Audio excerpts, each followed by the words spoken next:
Sir. ఇంకేం బాగా నచ్చాయి నీకు? ఇంకా ఇక్కడ వే ఆఫ్ టీచింగ్ కూడా చాలా డిఫరెంట్ సార్. ఏంటి డిఫరెంట్?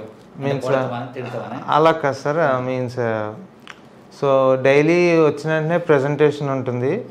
సెమినార్ అయిన తర్వాత మీరు క్లాస్ తీసుకుంటారు. దాని తర్వాత మాకు ఎక్కువ టాస్క్స్ ఇస్తారు. ఎక్కువ మేము ఓన్గా చేస్తే తర్వాత తెలుస్తుంది మాకు. ఆడియన్స్ కూడా చెప్పేది ఏంటంటే ఇక్కడ చెప్పడం చాలా తక్కువ. ఎస్ సార్, ఇక్కడ చెప్పడం చాలా తక్కువ. ఎందుకంటే ఆల్రెడీ కాలేజీలలో చెప్పి విని వస్తారు. మళ్ళీ స్టూడెంట్ అదే మైండ్తో వస్తాడు. రేపు కంపెనీకి వెళ్ళినాక ఎవరు చెప్పరండి. కరెక్ట్ సార్, ఎవరు చెప్పరు. జాయిన్ అయ్యేటప్పుడే స్టూడెంట్స్ చెప్తారు. దాని గురించి కూడా మా మీద విమర్శలు వేస్తారు. కానీ సెల్ఫ్ లెర్నింగ్ అనే ఎబిలిటీ అనేది వెరీ వెరీ ఇంపార్టెంట్. సో ప్రతి స్టూడెంట్కి ఒక టాస్క్ ఇచ్చి ఆ టాస్క్ ద్వారా he will update that subject. Different learning methodology we are following. So ఖచ్చితంగా స్టూడెంట్కి ఒత్తిడి ఉంటుంది, ప్రెజర్ ఉంటుంది. రేపు కంపెనీకి వెళ్ళిన తర్వాత ఖచ్చితంగా టాస్క్ చేయాలి. సో అక్కడ ప్రెజర్ ఉంటుంది. అక్కడ టార్గెటెడ్ అంటే నువ్వు ఖచ్చితంగా ఆ రోజు ఈవినింగ్ కల్లా కంప్లీట్ చేయాలి. ఇక్కడ నీకు ఒక టార్గెట్ ఏముండదు. నువ్వు ఈ రోజు చేయి, రేపు చేయి, ఎల్లుండి చేయి, బట్ చెయ్యి, నేర్చుకొని చెయ్యి. ఒక స్టూడెంట్ సాయంత్రం కల్లా టాస్క్ చేస్తే ఒక స్టూడెంట్కి 3 రోజులు టైం ఇస్తాం. వాళ్ళకి ఒక హెల్పర్ని ఇస్తాం, స్టాఫ్ ఉంటారు. So task based learning methodology మనం ఇంప్లిమెంట్ చేస్తున్నాం. That I call it as self learning. అంతే కదా. సో మనం ఆ మోడల్ని డెవలప్ చేస్తున్నాం. ఎందుకంటే రేపు ఇండస్ట్రీకి వెళ్ళిన తర్వాత ఎవరు పుస్తకాలు పట్టుకొని గంటలు చదవటం, తర్వాత ఎవరో బోర్డు మీద క్లాసులు చెప్పే ఎక్కడ ఉండదు. అది అర్థం చేసుకోవాలి. సో మేమేంటి అంటే కాలేజీలకి కంపెనీలకు మధ్యలో ఉన్నాం మేము. ఇక్కడ మేము ఇండస్ట్రీ లెర్నింగ్ ని ఇంట్రడ్యూస్ చేస్తున్నాం. సో అది కొంతమందికి అర్థం కాకపోవచ్చు. ఏంది ఇట్లా మేమేదో ఎక్స్పెక్ట్ చేసి వచ్చామంటే, మీరు ఎక్స్పెక్ట్ చేసినట్టు డాక్టర్ ట్రీట్మెంట్ చేస్తే అతను బెస్ట్ డాక్టర్ ఎలా అవుతాడు? పేషెంట్ ఎక్స్పెక్ట్ చేసినట్టు డాక్టర్ ట్రీట్మెంట్ ఉండదు.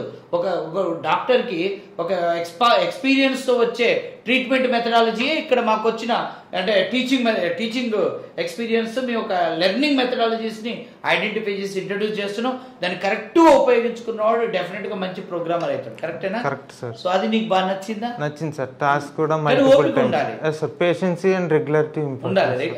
కరెక్ట్ పాయింట్ చెప్పావు. పేషెన్సీ ఉండాలి. చెయ్యాలంటే రోజు రావాలి. వాడు 3 రోజులు వచ్చాడు, మళ్ళీ 10 రోజులు ఆబ్సెంట్ అయితే ఈ లోపల పక్కనున్నోడు ఎక్కడికో వెళ్ళిపోతాడు, విడ్డల్ అయిపోతాడు. ఎందుకు స్టూడెంట్స్ కి ఇర్రెగ్యులారిటీ అవటానికి కారణం ఏంటి? బాగా నేను గమనించింది, స్టూడెంట్ రెగ్యులర్ గా రావటంలో ఫెయిల్ అవుతాడు. మనం ఎంత కష్టపడ్డా కానీ అందులో ఎప్పుడు ఫెయిల్యూర్ కనపడుతుంది. దాని రీజన్ ఏంటి? ఓపిక లేకపోవటమేనా? మెయిన్ సబ్జెక్ట్ మీద ఇంట్రెస్ట్ ఉండాలి సార్. ఇంట్రెస్ట్ పెంచుకోవాలి, అది కారణం. పాజిటివ్గా ఉండాలి సార్.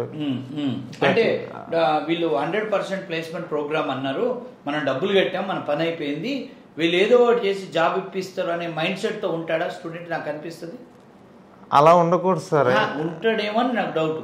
కొంతమంది ఉంటారు సార్, కానీ అది సాధ్యం అవుతుందా ఐటీ జాబ్ లో? అవ్వదు సార్. మీరు అనేది సర్వీస్ ప్రొవైడ్ చేస్తున్నారు, మన సైడ్ నుంచి ఎఫర్ట్ ఇవ్వాలి కదా సార్. మిమ్మల్ని మీ యొక్క స్కిల్ డెవలప్మెంట్ చేసి you are a skilled resource అని కంపెనీ ముందు ప్రజెంట్ చేసినప్పుడు, company you are a skilled రిసోర్సా నాట్ స్కిల్డ్ రిసోర్స్ అని వాళ్ళు చెక్ చేసుకున్న తర్వాత మీకు జాబ్ వస్తుంది. Correct sir. అంతే కదా. ఇప్పుడు మీరు మాకు ఫీ కట్టారు, మేము చెప్పాము training with 100% placement program. Part 1 internship training, part 2 placement అని చెప్తాం. 2 parts అంటాం. ట్రైనింగ్ అయిపోయినాక we moving to what? Placement. ఈ ట్రైనింగ్ పీరియడ్ లో నువ్వు ఎక్స్ట్రాడినరీగా నేర్చుకున్నావు. ప్లేస్మెంట్ టైంలో you are getting job in which interview? First or second interview. Training period లో మీరు యావరేజ్గా నేర్చుకున్నారు, మీరు కష్టపడలేదు, పైన నేర్చుకున్నారు. ఆటోమేటిక్గా ఇంటర్వ్యూ బ్యాచ్కి వచ్చినాక they are taking multiple interviews. అంటే స్కిల్ ఇక్కడ మీరు స్కిల్ డెవలప్ చేయకుండా, మీ యొక్క స్కిల్ అనేది డెవలప్ అవ్వకుండా జాబ్ వస్తుంది అని మీరు అనుకున్నా మేము అనుకున్నా అది 100% రాంగ్. కరెక్టే కదా. ఇప్పుడు స్కిల్ లేకుండా కంపెనీ తీసుకుంటది అంటవా? తీసుకో సార్. ఇప్పుడు నువ్వే ఉన్నావు, 5-6 ఇంటర్వ్యూలు అటెండ్ అయ్యావు, ఒక ఇంటర్వ్యూలో క్లియర్ అయింది, కొన్ని ఇంటర్వ్యూస్ ఇంకా ప్రాసెస్ అవుతున్నాయి, వేరే వాళ్ళకి వచ్చినాయి, కొన్నిట్లలో నీకు రాలేదు. అంటే స్కిల్ అనేది 100% ఇంపార్టెంట్. సో దట్స్ వై ఇప్పుడు central government, state government unemployed youth కి ఎంప్లాయ్మెంట్ జనరేట్ చేయడానికి technical skills improve skill development programs ఎన్నో కండక్ట్ చేస్తున్నాయి, కొన్ని వేల కోట్లు కేటాయిస్తున్నాయి.